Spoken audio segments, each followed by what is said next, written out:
ইন্নাল্লাযীনা আমানু, যেই ব্যক্তি ঈমান এনেছে, ওয়া আমিলুস সলিহাত, এবং যেই ব্যক্তি নেক আমল করে, আল্লাহ রাব্বুল আলামিন বলে উলাইকা হুম খায়রুল বারিয়া, ওই ব্যক্তি হলো পৃথিবীর মধ্যে শ্রেষ্ঠ। জোরে বলেন সুবহানাল্লাহ।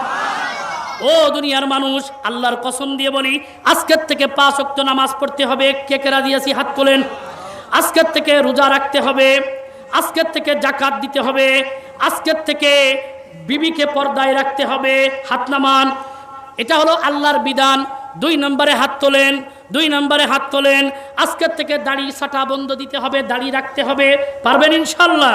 আজকের থেকে ওজনে কম দেবেন না। দস্তারখানা বিছায়া খানা খাইতে হবে। রাস্তায় চলতে হলে ডান পাশ দিয়ে চলতে হবে। মানুষকে দেখলে সালাম দিতে হবে। হাত নামান। রসুলের সুন্নাত দেখে দেখে আমল করতে হবে। ফরজ পড়ে সুন্নাত না পড়ে যেতে পারবেন না।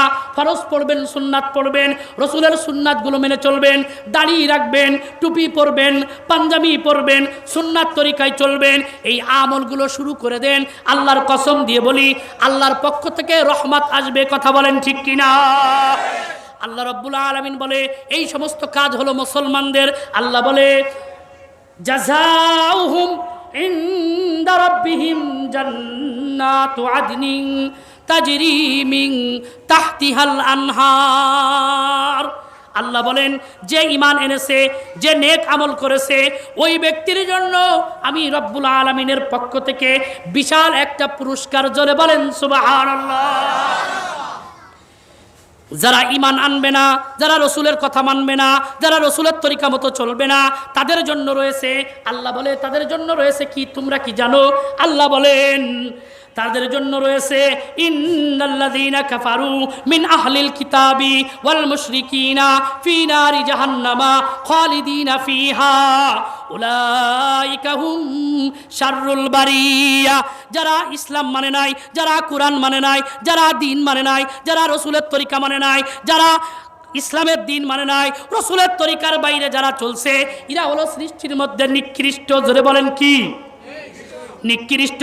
আল্লাহ বলে উলাইকা হুম শাররুল বারিয়া, ওরা হলো সৃষ্টির মধ্যে সবচাইতে নগণ্য নিকৃষ্ট। আর যারা ইসলাম মানবে না, দিন মানবে না, শরিয়াত মানবে না, যারা আল্লাহর কোরআন মানবে না, রসুলের তরিকার বাইরে যারা চলবে, আল্লাহ বলে এদের জন্য রয়েছে শাস্তি। এদের জন্য রয়েছে কি? কি শাস্তি? আল্লাহ রাব্বুল আলামিন বলেন, ফি নারি জাহান্নাম, তাদের জন্য রয়েছে জাহান্নাম। জোরে বলি নাউযুবিল্লাহ। আল্লাহ বলেন ফি নারি জাহান্নাম, তারা জাহান্নামে থাকবে। জোরে বলেন কারা জাহান্নামে থাকবে? যারা ইসলাম মানে নাই, কোরআন মানে নাই, দিন মানে নাই, প্রকৃত মুসলমান হয় নাই।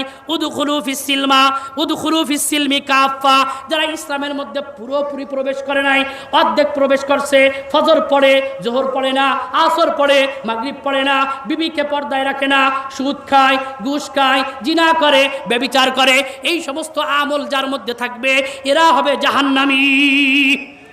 যারা নবীকে অবমাননা করবে, যে সমস্ত নাস্তিকেরা আল্লাহ মানে না, দিন মানে না, বলে দিয়ার ইজ নো গড, স্রষ্টা বলতে কিচ্ছু নাই, ইসলাম বলতে কিচ্ছু নাই, আমার আপনার নবীর পক্ষে থাকে না, দাড়ি দেখলে বলে জঙ্গিবাদ, টুপি দেখলে বলে জঙ্গিবাদ, ইসলাম দেখলে বলে মৌলবাদী, এই সমস্ত যারা বলবে তারা হলো উলাইকা হুম শাররুল বারিয়া, এরা হলো সৃষ্টির মধ্যে নিকৃষ্ট। বলেন ঠিক কিনা? এই সমস্ত নিকৃষ্ট মানুষ থেকে আমরা আমাদের হেফাজত করব, বলি আমিন। আল্লাহ রাব্বুল আলামিন বলে, ও দুনিয়ার মানুষ, তোমরা যদি সৃষ্টির শ্রেষ্ঠ হতে চাও, তোমরা যদি জান্নাত পেতে চাও, তাহলে 2টি কাজ করা লাগবে। কয়টি? আরো জোরে। জোর হলো না? মনোযোগ দিয়ে বলেন, জান্নাতে কে কে যাইতে রাজি আছি?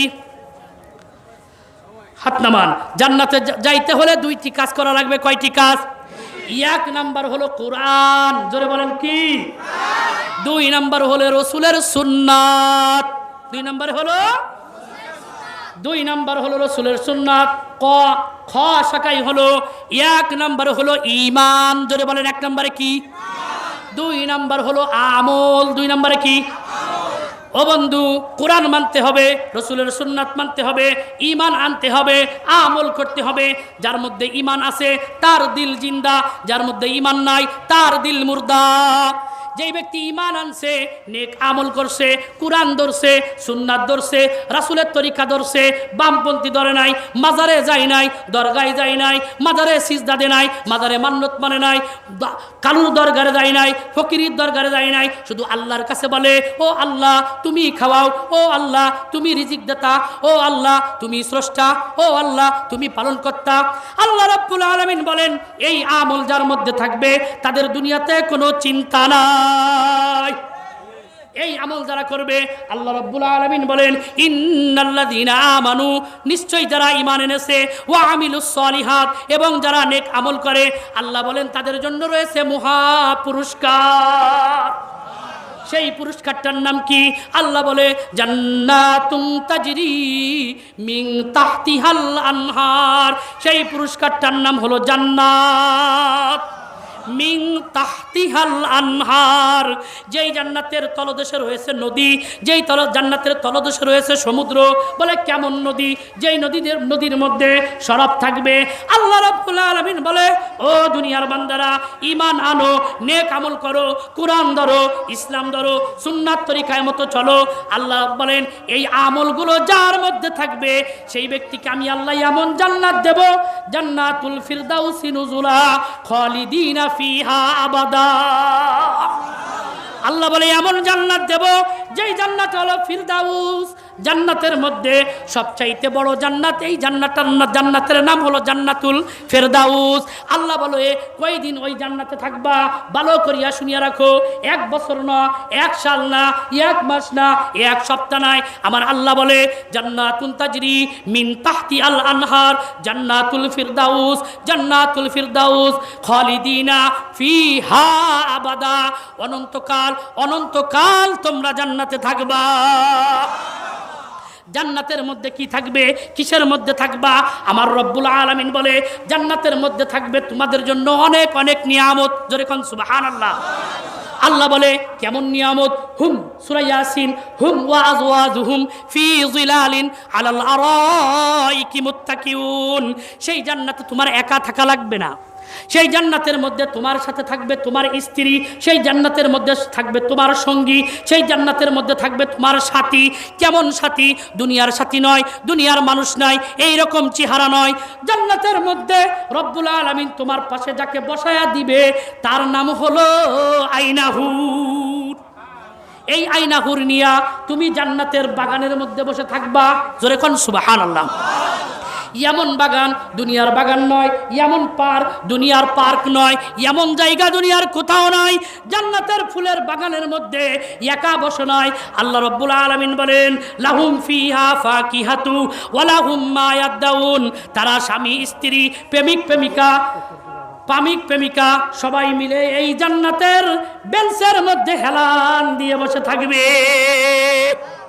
শুধু হেলান দিয়ে বসে থাকবে না, তারা হেলান দিয়ে বসে থাকবে আর চিন্তা করবে আকাশ দিয়ে কি দেখা যায়। আকাশ দিয়ে পাখি ওড়ে, পাখিগুলো দেখতে সুন্দর। ওরা মনে মনে বলবে এই পাখির গোশত যদি খেতে পারতাম। নিয়ত করা মাত্র সঙ্গে সঙ্গে পাখিগুলো ভুনা হয়ে সামনে চলে আসবে। আরো জোরে বলেন সুবহানাল্লাহ। ওই দুইজনে বসিয়া জান্নাতের বেঞ্চের মধ্যে বসিয়া হেলান দিয়ে বসে থাকবে, হেলান দিয়ে বসে থাকবে। কিছুক্ষণ পরে খানা শেষ হবে। বলে কেমন খানা? জান্নাতের খানা। জান্নাতের পাখির গোশত কেমন? অনেক মজা। এমন পাত্রর মধ্যে, এমন দস্তারখানার মধ্যে, এমন প্লেটের মধ্যে ওই খানা নিয়ে আসবে। জান্নাতের মানুষগুলো খানা খাওয়ার পরেও প্লেটগুলো ওই দস্তারখানা সহ খেয়ে ফেলবে। জোরে কবেন না সুবহানাল্লাহ। কাদেরকে আল্লাহ খাওয়াবে? ঈমানদারদেরকে। কাদেরকে?